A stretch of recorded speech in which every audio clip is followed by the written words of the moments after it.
Ancient people saw them as messages from the gods, as supernatural winds that blew from the realm of spirits.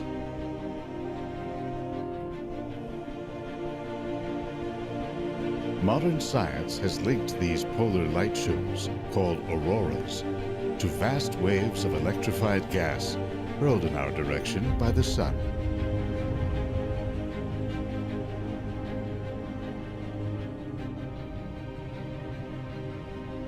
Today, researchers from a whole new generation see this dynamic substance, plasma, as an energy source that may one day fuel humanity's expansion into space.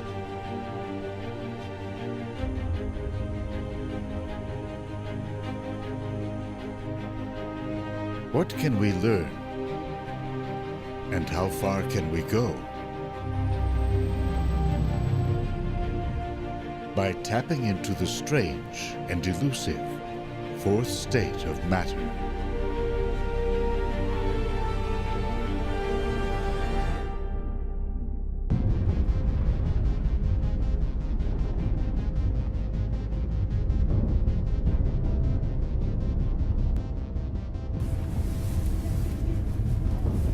A small cadre of scientists has come to Fairbanks, Alaska, to realize what may seem an impossible dream: to revolutionize space travel.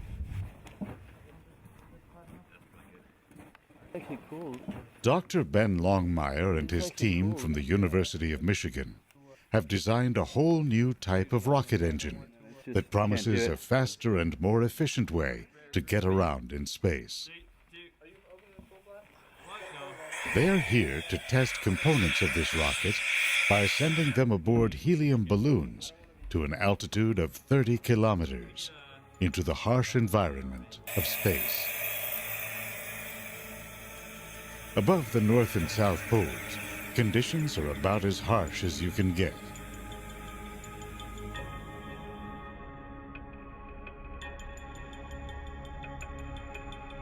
Our planet is bombarded with a steady stream of charged particles from the sun.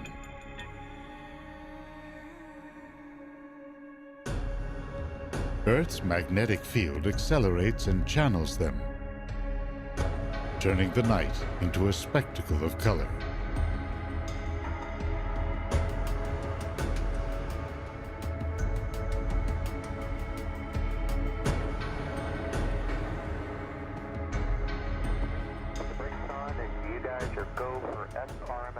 While most astronauts train to live and work in zero gravity, or to move around in bulky spacesuits, these would-be space explorers are preparing to negotiate some of Earth's harshest environments. Once they launch their payload, it will rise slowly into the upper atmosphere.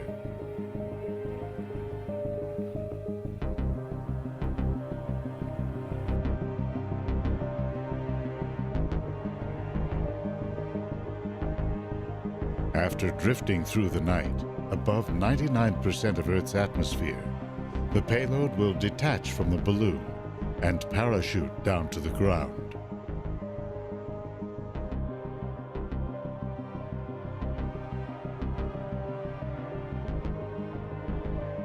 The team must be prepared to retrieve it across a large stretch of Alaska's snowy wilderness.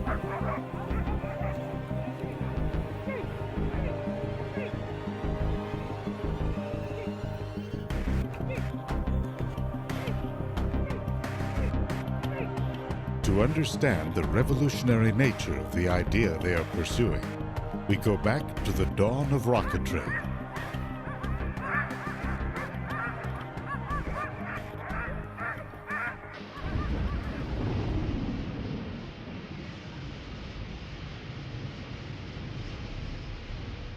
In over 100 years, the technology of a rocket has hardly changed.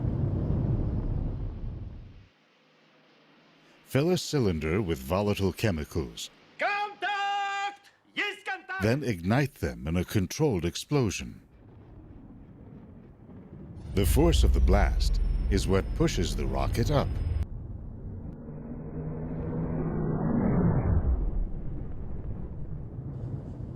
Nowadays, chemical rockets are the only ones with enough thrust to overcome Earth's gravity and carry a payload into orbit.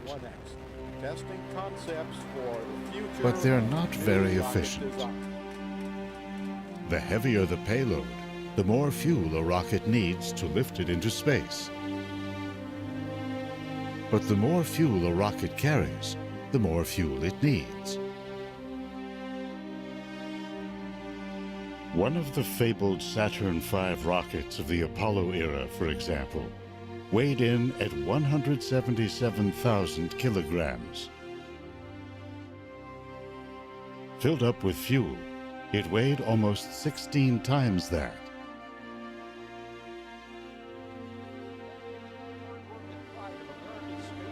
The space shuttle, with maximum payload, weighed about 100,000 kilos. Add tanks and fuel, and it lifted off at 2 million kilograms.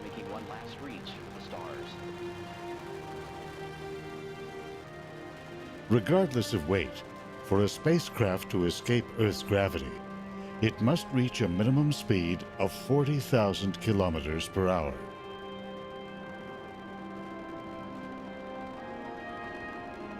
The energy needed to do that meant there wasn't enough fuel for a sustained acceleration to more distant planetary shores.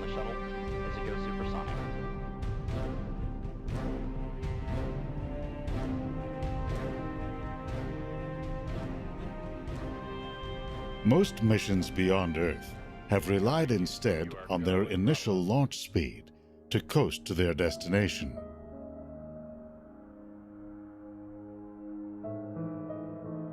The twin spacecraft of Voyager, for example, did not have enough speed to reach their current positions at the edge of the solar system. To give them a boost, flight planners sent them into Jupiter's gravitational field, using its pull to slingshot them out to Saturn. Voyager 1 used Saturn to accelerate to almost 63,000 kilometers per hour. Voyager 2 got further assists from Saturn and Uranus. Ben's rockets promise far greater gas mileage than traditional chemical rockets, but with enough power to reach distant targets more quickly. The idea is that once in space, his rockets use electricity to create a weak force, which over time can accelerate them to very high speeds. They run on the same fuel that nature uses literally to power the cosmos.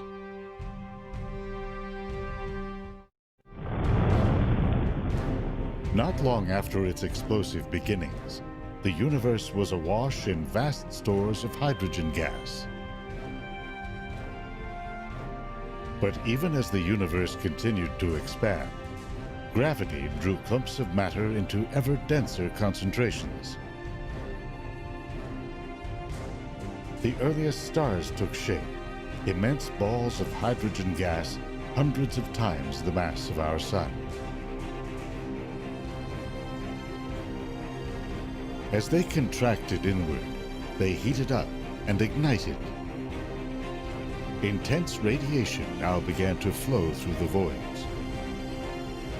That had the effect, all through the universe, of stripping electrons away from the primordial gas.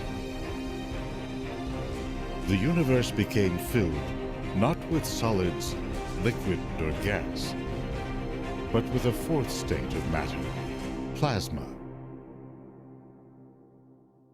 On our planet, plasma occurs only in rare circumstances. In a hot flame, a bolt of lightning, or in a blown electrical transformer.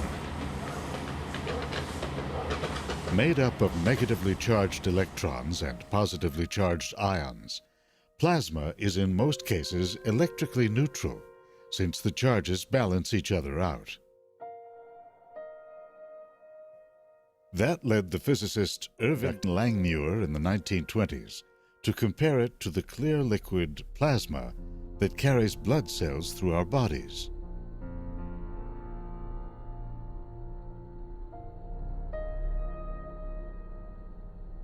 The development of radio led to the discovery, high above the Earth, of a natural plasma ceiling, the ionosphere. It hovers above us, reflecting some radio frequencies and absorbing others. Its importance became clear when engineers noticed that radio waves could, under some conditions, travel beyond our line of sight.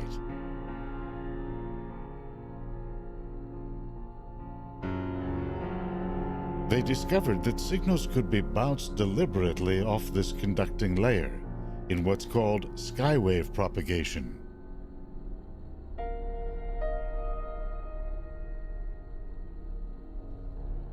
In World War II, a whole new age of global communications came of age when radio was used to execute complex worldwide logistics of troop and ship movements.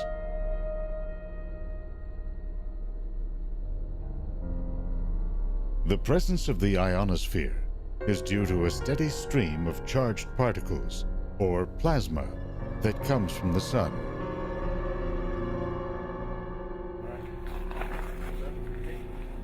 A spacecraft with complex computer components must be able to survive constant exposure to these particles.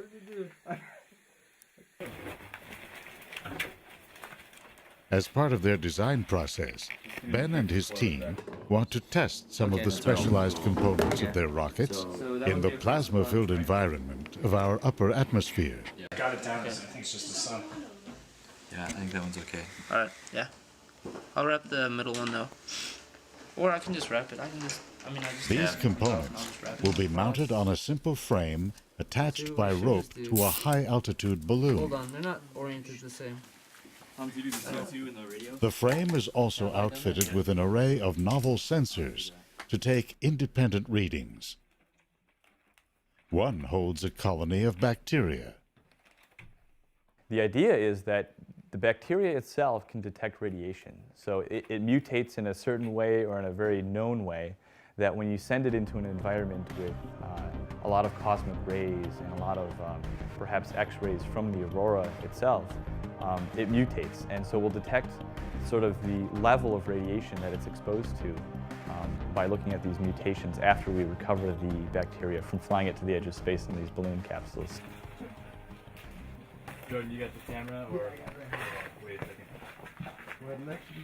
Another is a series of tiny GoPro cameras converted to record the intensity of infrared and ultraviolet light, normally hidden from the human eye. We want it to kind of puff up so we know it's replaced all the air. The team uses argon gas to insulate instruments against the cold, Waiting on a sec for that. with chemical packets added for warmth. Waiting on a sec for that. So this test, we will be doing normal video, version 70 firmware. They stabilize the frame with tiny gyroscopes and outfit it with GPS devices for tracking.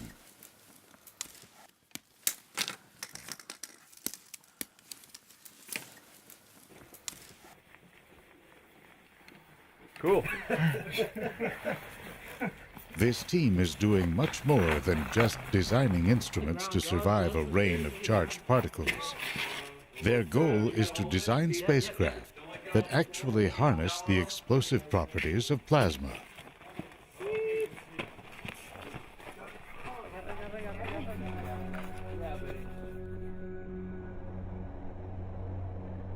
Unlike most matter on Earth, plasma conducts electricity and responds to magnetic fields.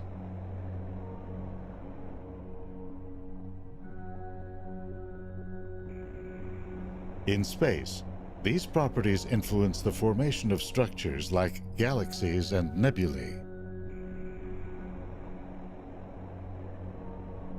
and they play a role in some of the most violent processes in the universe,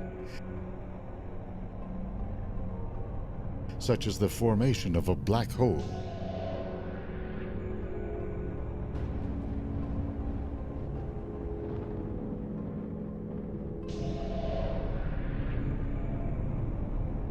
It forms in the wake of a giant star's death, when matter collapses into its core.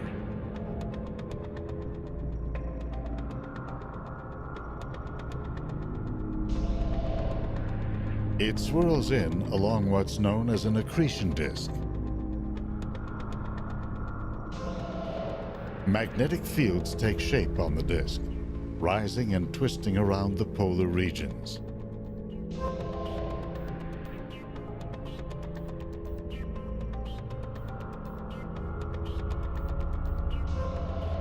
They draw huge volumes of plasma up, then shoot it out at high speeds.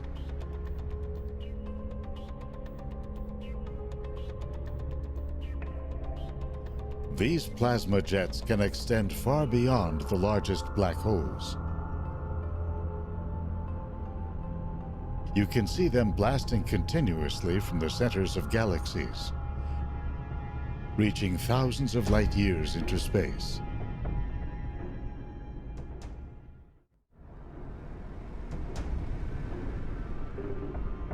Studies of one giant nearby ball of plasma show what a complex and volatile substance it can be.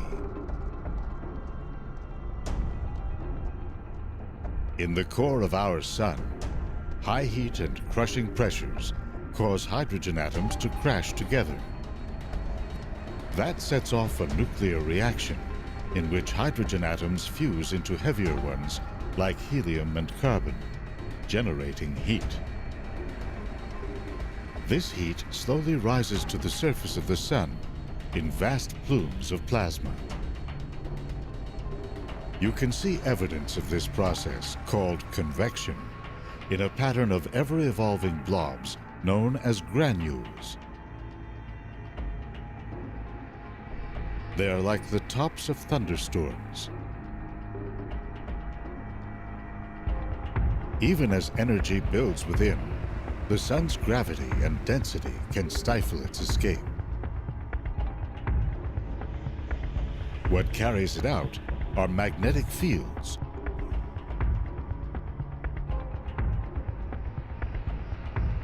They twist and wrap around, channeling energy to the surface. The fields can power immense loops of hot gas, about 60,000 degrees Celsius, then rise up from the solar surface and fall back.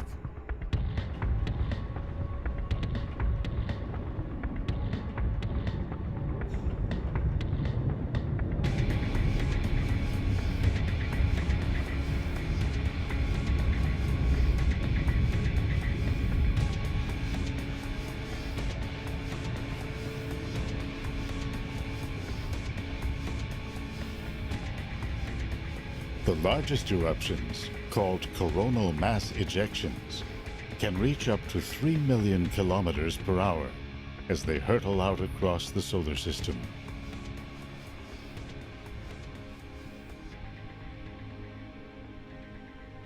They can literally slam into Earth's own magnetic field.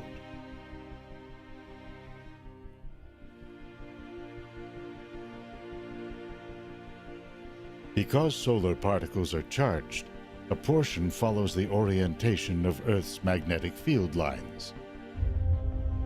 Finding an opening at the poles, they race down into the atmosphere.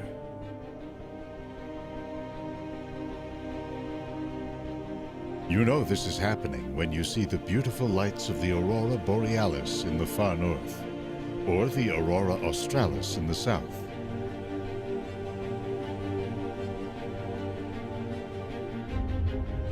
They appear when charged solar particles collide with oxygen molecules in the upper atmosphere, causing them to glow blue, red, and green depending on altitude.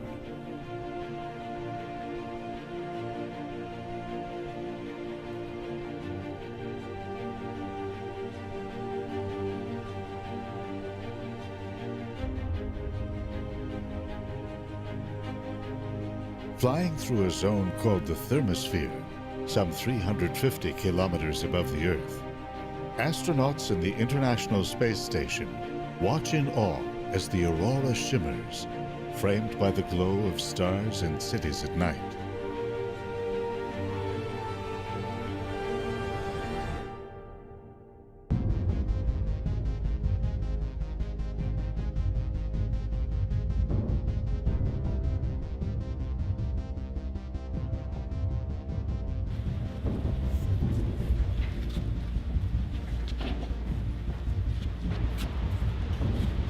Back in Michigan, Ben and his team have set up a lab to pioneer a whole new generation of plasma rocket engines.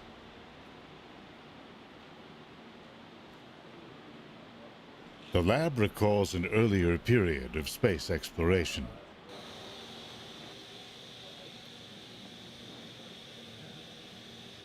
It features a giant vacuum chamber built in the 1960s in hopes of winning a contract to test Apollo moon rovers.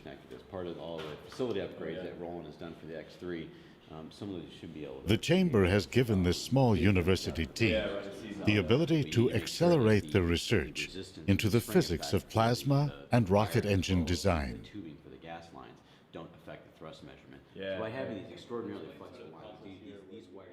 They are actually part of a larger community of plasma rocket scientists within NASA and within private companies like Ad Astra of Houston, Texas.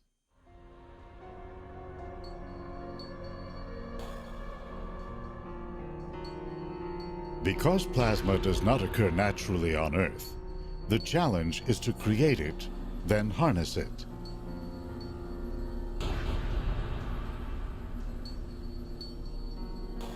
The teams inject a gas, commonly argon, into a chamber.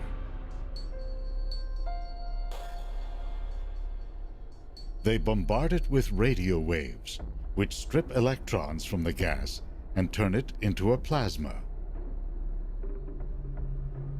The soup of electrons and ions accelerates as it moves through a magnetic field generated by superconducting magnets.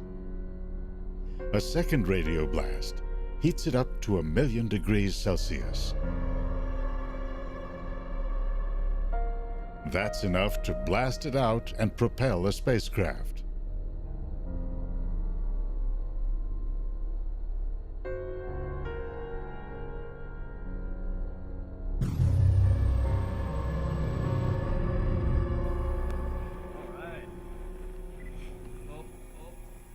The idea of using plasma to power rockets is not a new one. Over here?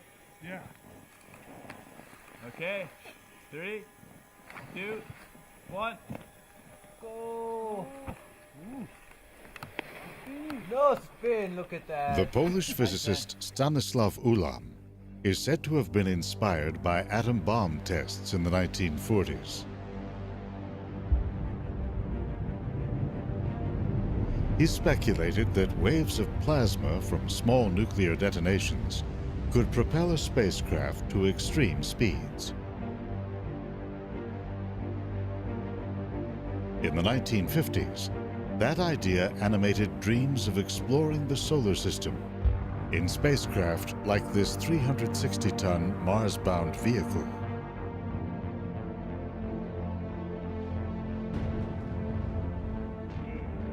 The idea gained funding in the Orion project, with the idea of driving a spacecraft with nuclear pulses and landing on Mars in only a month.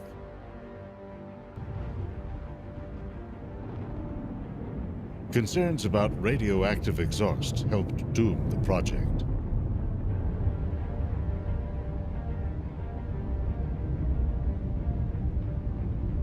Plasma rockets, energized by nuclear reactions, were revived in the Daedalus and Nerva projects of the 1960s. And again at the beginning of this century, as part of a proposed journey to Jupiter's moon Europa. Rising costs killed that mission.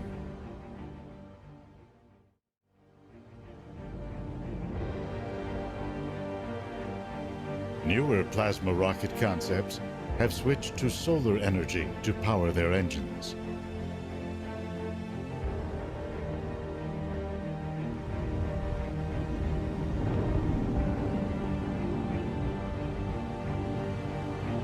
Among the most ambitious, the Dawn mission was sent into orbit aboard a Delta II rocket in the year 2007.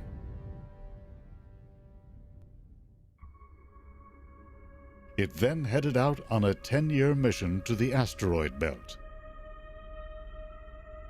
It uses only about 10 ounces of xenon gas fuel per day. With engines designed to fire for over 2,000 days, over time, it is expected to gain an additional 38,000 kilometers per hour.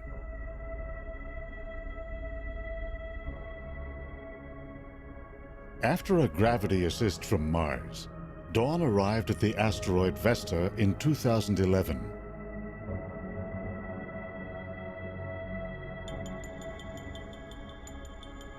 It spent a year mapping its surface and seeking clues to its interior structure.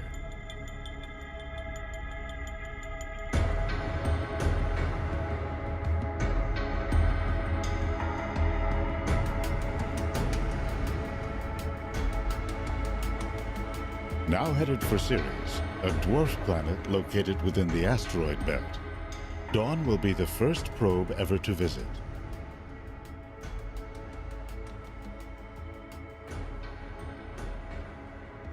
Made up of rock and ice, Ceres may well have an internal liquid ocean.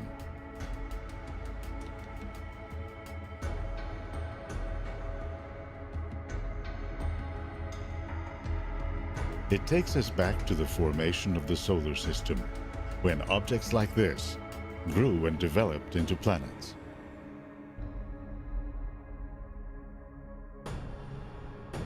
Long-range missions like Dawn are just one of many uses for plasma rockets.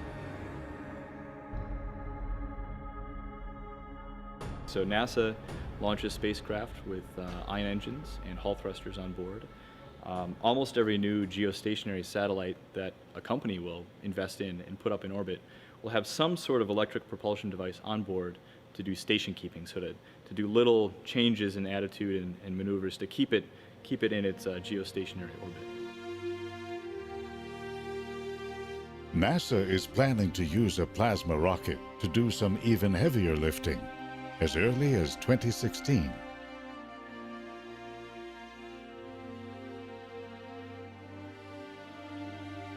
Flying at an altitude of 350 kilometers, the International Space Station whips around the Earth every 1.5 hours. To stay aloft, it must maintain a speed of 28,000 kilometers per hour. But its solar panels and crew modules smack into so many tiny molecules in the upper atmosphere that it gradually slows down and loses altitude. To stay aloft, the station uses up around 4,000 kilograms of fuel per year. That fuel must be flown up from Earth, which in turn reduces the amount of food, water, people, and equipment that a resupply mission can deliver. The idea is to use a plasma rocket to help boost the station to a higher altitude. Powered by electricity generated by solar panels aboard the station. Plasma rocket builders like Ben hope to one day scale up the technology to power a long-range human mission.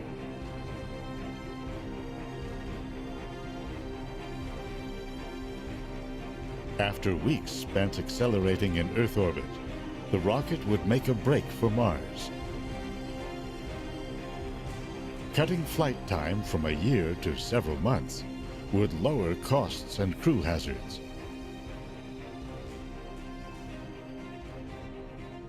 In the meantime, Ben has his sights set on what he sees as an even larger revolution in space exploration.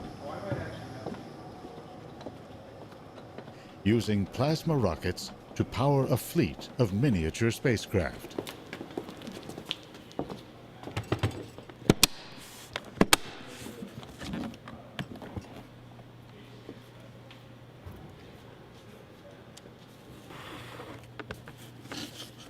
Ben's rockets are so small that they can fit into your carry-on luggage. So here we have a CubeSat. This is a small spacecraft. Its total mass would be something on the order of 5 kilograms, so it's about 10 pounds. It's 30 centimeters by 10 by 10. This is considered a 3U spacecraft, so 3 units of 10 by 10 by 10. And we'd like to send this small spacecraft up with one of our new propulsion elements in it. This is a rapid prototyped propellant tank. So we would use this tank to store our propellant. Initially, we have an idea to use a very simple propellant. The NASA craft Dawn uses the inert gas xenon as fuel. Ben's team has turned to another type of fuel that's more compact, can store more energy, and is less volatile. Distilled water.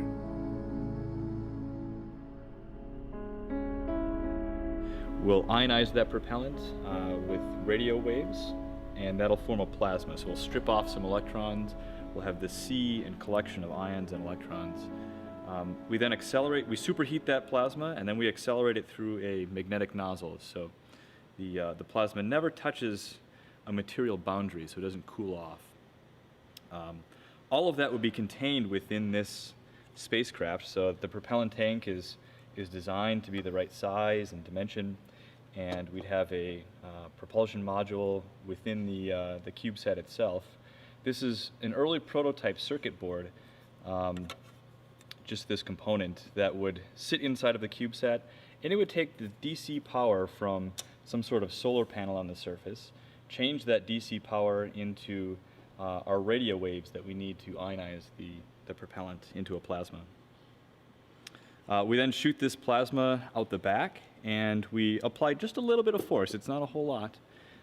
It's something like the force of a sheet of paper sitting in your hand. And because there's very little drag in space, we use this small amount of force applied over a very long amount of time to accelerate to very high velocities with the spacecraft. And so if we do that, we can send these little micro spacecraft, nanosats, we can send them to places like the moon, we can send them to Mars, and someday we'd like to send them even as far as Jupiter and maybe put some little sensors on board and be able to detect possible life on some of these moons out near Jupiter and Saturn. So instead of a $1 billion NASA mission to explore the moons of Jupiter, we can get away with something like a $1 million spacecraft mission with one of these small sats. And so that's the real advantage, being able to have a very low barrier to entry financially and technologically to make some of these innovations really quickly, go fly often, and make these discoveries.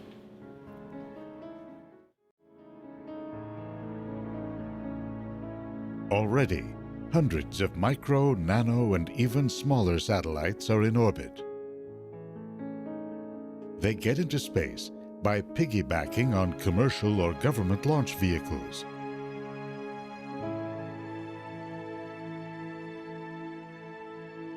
Their missions range from communications and intelligence to Earth imaging. Because the cost of building them is so low, the number of tiny satellite missions is on the rise. Yeah, there was no other satellites up there. With an array of plans already materializing, the team is tapping into satellite traffic and orbital communication systems. Looks like we won't quite go over the ground station here. Ben and his team plan to start with a series of orbital missions, then to go interplanetary. So you can see here some of the technology we're working on. So this Ben is imagines that his little group could take center stage in a project that space visionaries have long seen as essential to the quest to extend our eyes and minds across the solar system. Guide the plasma out through a magnetic nozzle. Recently, we also envisioned that a large cadre of these small spacecraft could form what would be an initial interplanetary internet.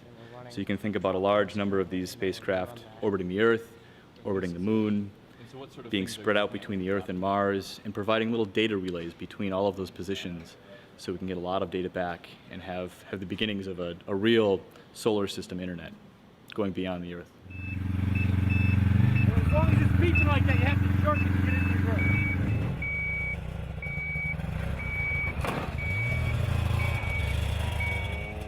Back in Alaska, their latest payload has flown all night at an altitude of over 100,000 feet. Then, in the low air pressure, the balloon burst and the payload parachuted to the ground. Point at it. Yeah, so this is our Garmin GPS. We've got a waypoint. From GPS signals given off by the payload, they have a good idea of where it is. Plugged in the coordinates, and this is going to be an all-day adventure. It sounds like we've got 5 miles. But that doesn't mean retrieving it will be easy. It's going to be rough going at No, the we're end. right here.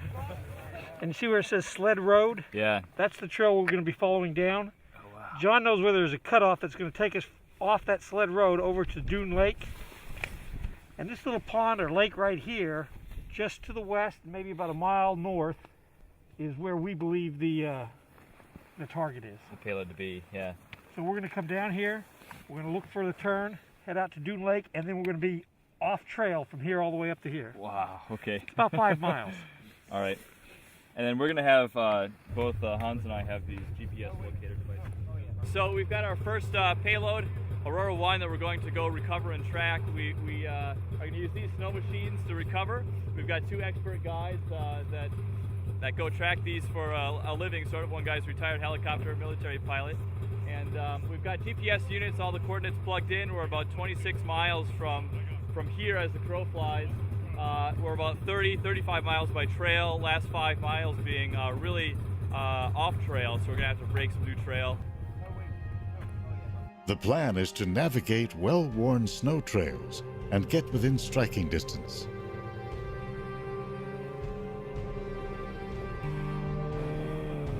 But if the payload has landed away from the trails, they'll have to brave wilderness landscapes and deep snows.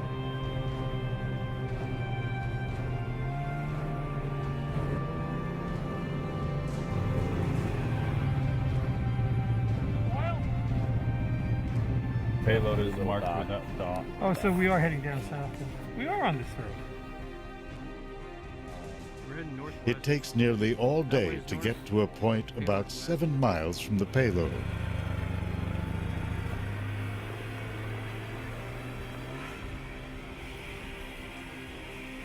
Team members set out across hills and ravines.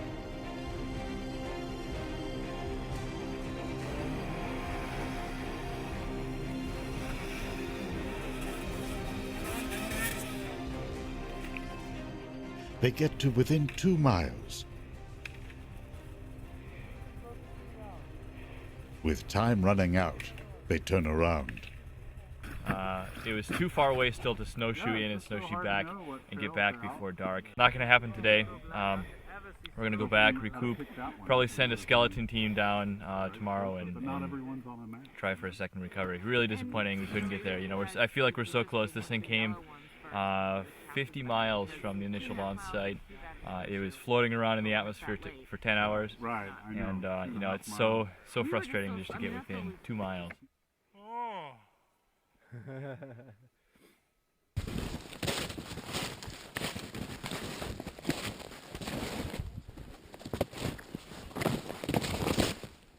The next day, a long hike on snowshoes finally gets them to the payload.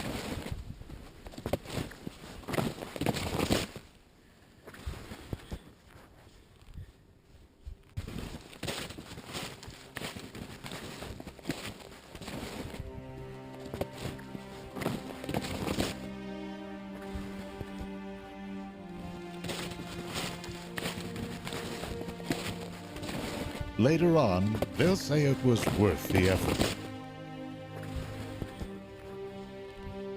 One of Ben's goals is to help boost a whole new approach to space travel that's now emerging.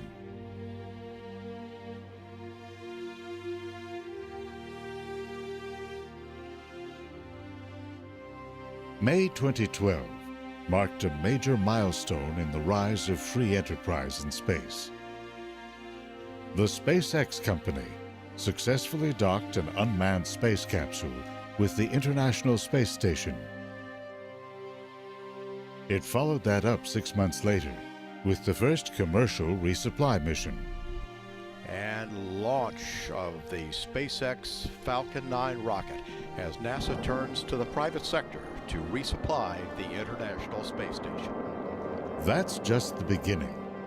NASA is looking to companies to supply orbital launch services and to be long-term partners in future manned missions beyond the moon.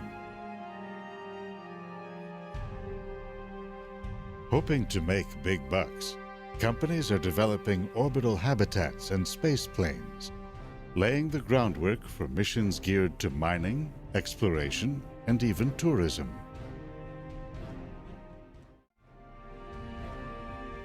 To Ben, this new race to space will go to the swift and the innovative. Today, because of weather and winds, he and his team have chosen to launch their payload from the spectacular Ruth Glacier in Denali National Park.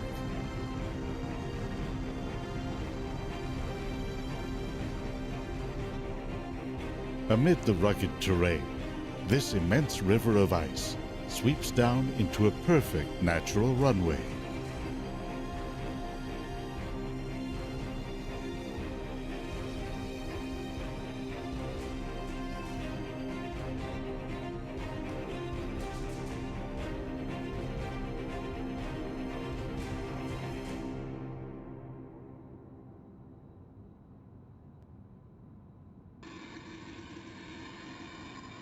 The payload and frame have been pre-assembled. The team makes a few last-minute adjustments. They inflate the balloon with helium gas.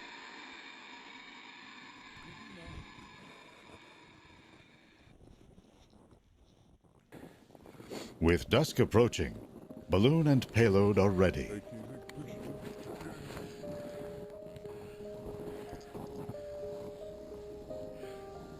Beautiful sight.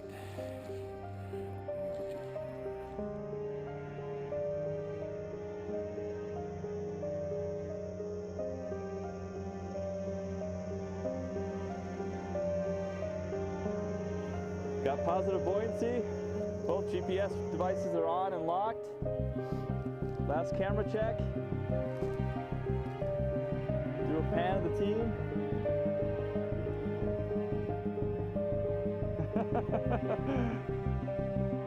Off it goes.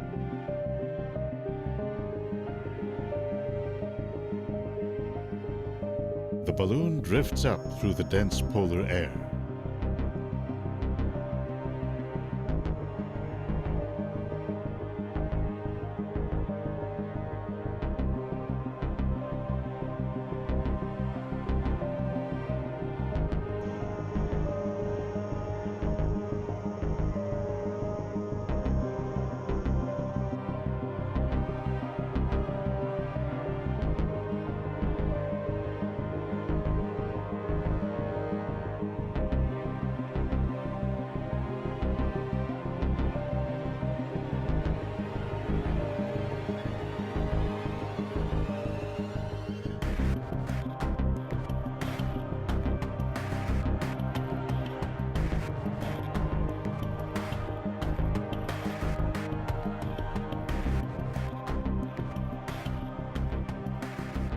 With night falling, it rises up to the edge of space.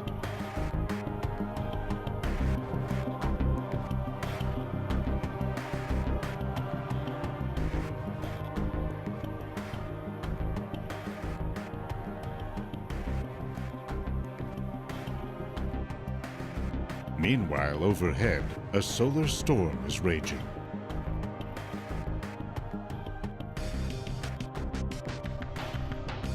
Aboard the International Space Station, astronaut Don Pettit is making observations to complement what Ben's team finds.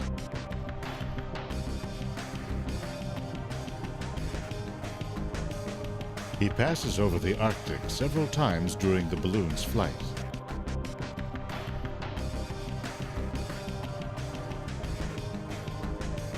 The auroras he photographs are an indicator of the amount of solar particles that will pummel Ben's rocket components.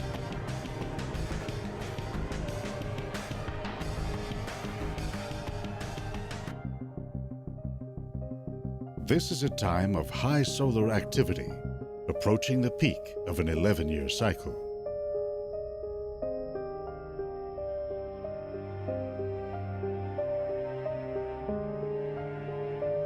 The Arctic Circle is framed by a ring of dancing auroral lights.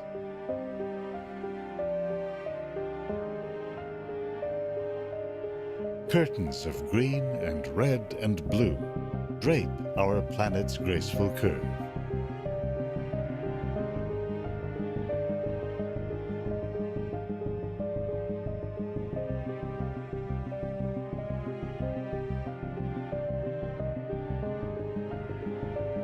This university-based experiment operates on the remote edge of modern science, dominated by large international projects such as the Hubble Space Telescope,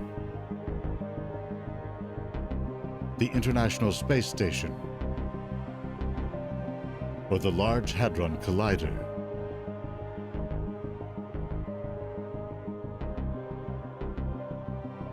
So this technology that we're trying to miniaturize is significant in the sense that it sort of opens up new frontiers in the same way that miniaturizing computer technology to a point where it fits in your pocket. So everyone carries around a cell phone.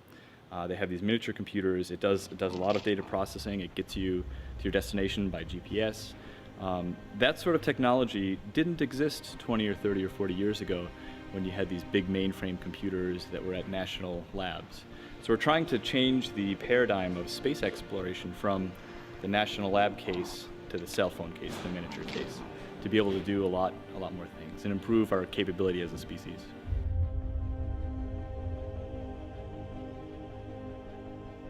Working small, Ben's team believes they are onto something big.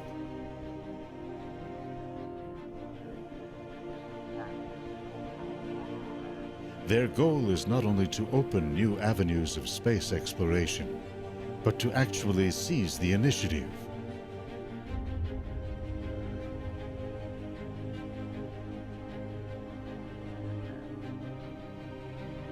It's a romantic idea of individuals challenging the odds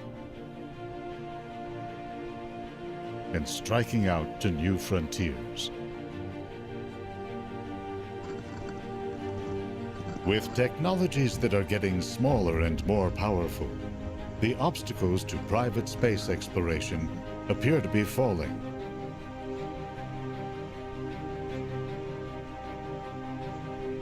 Who will hold back this new breed of explorer?